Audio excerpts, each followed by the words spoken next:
In the beginning, the road was only an idea. It was announced on a hot Tuesday morning when the radio crackled with the voice of the state governor, smooth and proud. We are pleased to approve the construction of the Iyana Oja to Karadalu Express Road. This project will bring development, safety, and prosperity to our people. People clapped in beer parlors. Market women smiled. Motorcyclists shouted, "God bless government." That road was death waiting to happen. Everyone knew it. For years, it had been a narrow, broken stretch of dust and potholes. During rainy season, it became a river. During dry season, it became a cloud of red dust that entered eyes, mouths, and lungs. Tankers overturned there. Buses fell into ditches. Pregnant women delivered babies by the roadside because vehicles could not pass. So when the contract was announced, hope stood up like a thirsty man seeing water. And one man saw something else. Money. His name was Chief Gideon Adekanal Balagun. Gideon Balagun did not grow up rich. He grew up in a two-room house in Ibadan, where rain entered through the roof and hunger entered through the door. His father died early. His mother sold akara and pap, waking before dawn, sleeping after midnight. From childhood, Gideon learned one lesson very well. If you are poor, nobody hears your voice. He was sharp, too sharp. In school, he cheated but passed. In business, he lied but profited. In church, he donated loudly but prayed quietly. By 45, Gideon was already a contractor, the kind people feared and admired. He wore expensive agbada, drove black SUVs, and belonged to the chairman class. His company, Balagun Integrated Projects, specialized in government contracts, roads, drainage, housing estates. On paper, his projects were beautiful. In reality, they were hollow like termite-eaten wood. But Gideon was careful. He never stole too loudly. He cut corners gently, like a thief using soft hands. Reduce cement, replace iron rods, inflate figures, pay off inspectors. Everybody is doing it, he would say, smiling. This country is not for saints.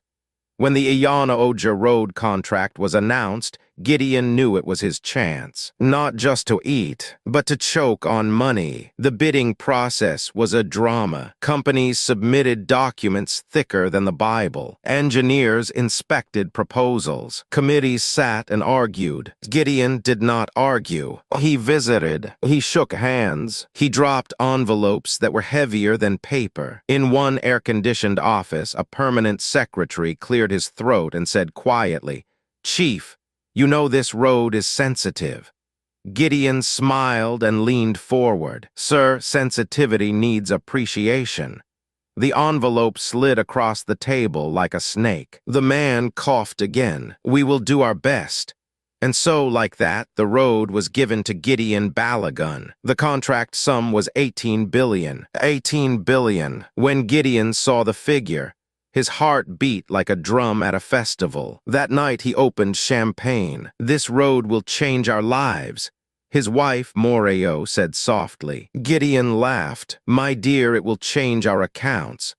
Moreo smiled, but something inside her tightened. Moreo Balagun was not like her husband. She came from a modest Christian home. She believed in God, not just with mouth, but with fear. She knew her husband's ways, but had learned to keep quiet. A woman who talks too much in a greedy man's house risks sleeping outside. Still, when she heard about the road, she said, "Gideon, please do this one well. People will use it. Lives are involved."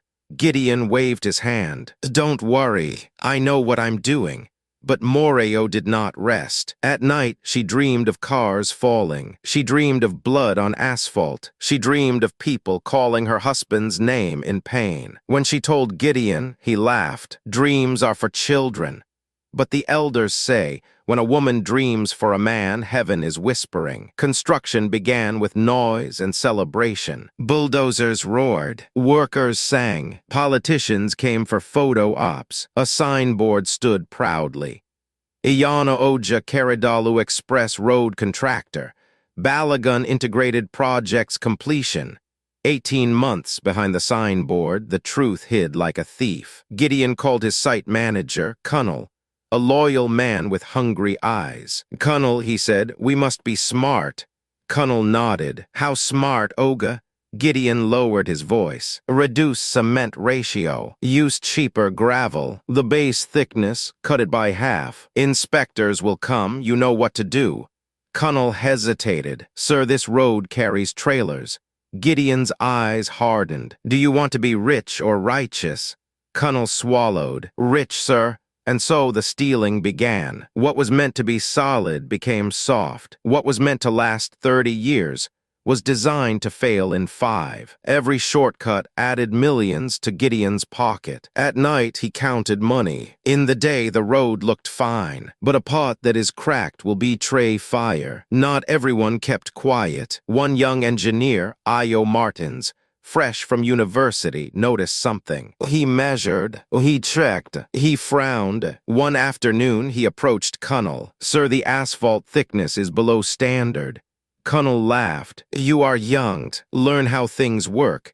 Io did not rest. He sent an email. He made calls. He insisted. The complaint reached Gideon. That evening, Gideon called Cunnell. "Who is this boy?" "A stubborn engineer." Stubborn people are expensive. The next day, Io was transferred. 2 weeks later, his contract was terminated. Official reason, downsizing. Unofficial reason, truth is dangerous. Moreo heard about it and asked Gideon, "Why sack someone for doing his job?" Gideon snapped, "Stay out of business." Silence fell between them like a wall. After 12 months, the road was commissioned. It was beautiful. A smooth black surface, fresh white markings, streetlights shining like promises. The governor cut the ribbon. Cameras flashed. "This is what development looks like," he shouted. Gideon stood tall, chest out, smiling like a king. People cheered. Drivers clapped. For a moment, Gideon felt like a god. That night, he donated 10 million naira in church. The pastor prayed, "May God bless the work of your hands." Moreo did not say amen. 3 months later, during heavy rain, a small crack appeared near kilometer 7. Drivers complained. Gideon dismissed it. Minor issue. Cunnell patched it. 2 months later, another crack. Then another. By the 6th month, potholes began to open like hungry mouths. Trailers slowed. Cars swerved. Accidents increased. Radio stations talked. This road was commissioned less than a year ago. Gideon paid journalists to keep quiet. He paid engineers to sign reports. He paid politicians to look away. Money solved everything, almost everything. It happened on a Friday night. Rain fell like curses. A fuel tanker was coming from Karidalu. A bus filled with traders returning from the market was coming from the opposite direction. At kilometer 9, the road collapsed. Not gently. It gave way like rotten wood. The tanker lost balance. The bus swerved. Metal met metal. Fire met fuel. The explosion lit the sky. People screamed. Some burned. Some were crushed. Some drowned in the muddy ditch. By morning, 27 people were dead, including children, including a pregnant woman, including a schoolteacher who once taught Gideon English. The road Gideon built had eaten flesh. When Gideon heard the news, his phone fell from his hand. He rushed to the site. Police everywhere, bodies covered with nylon. Wailing filled the air. One woman held a burnt shoe and screamed, "Who did this to us?" Gideon could not breathe. A journalist pointed a microphone at him. "Chief Balagun, people are asking questions. This road is less than a year old." Gideon stammered. "Investigations will be carried out." That night he could not sleep. He saw faces. He heard cries. He smelled burning. Moreo sat beside him and said quietly, "I warned you." For the first time, Gideon shouted at his wife like a madman, "Keep quiet." But when Moreo turned away, Gideon saw fear in his own reflection. Trouble did not knock. It kicked the door. Social media exploded. Opposition politicians shouted. An investigation panel was set up. Bank accounts were frozen. Connell disappeared. Engineers testified. Documents surfaced. Io Martins returned.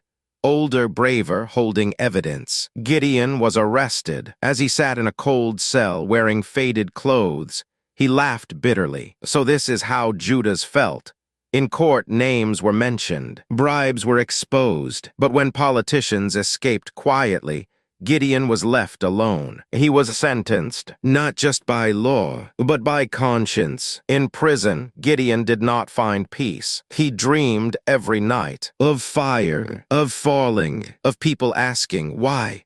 One night he wrote a letter to Moreo. I gained the world and lost my soul. Tell our children money is not everything. A road built with lies leads to death.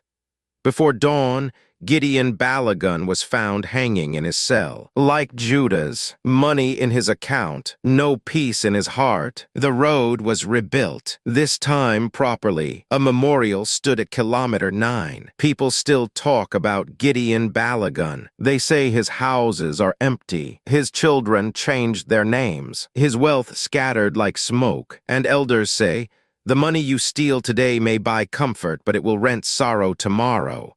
1. Wealth without integrity is a curse. 2. Every shortcut has a hidden price. 3. When leaders steal, the innocent bleed. 4. A clean conscience sleeps better than a soft bed. 5. What you build dishonestly will eventually collapse. A road may forget the builder, but blood remembers. If this story touched you, warned you, or opened your eyes, please subscribe, follow, and share. More stories are coming. Stories that heal, correct, and remind us that character is the true wealth. Until next time, my people, walk straight. Roads last longer when built with truth.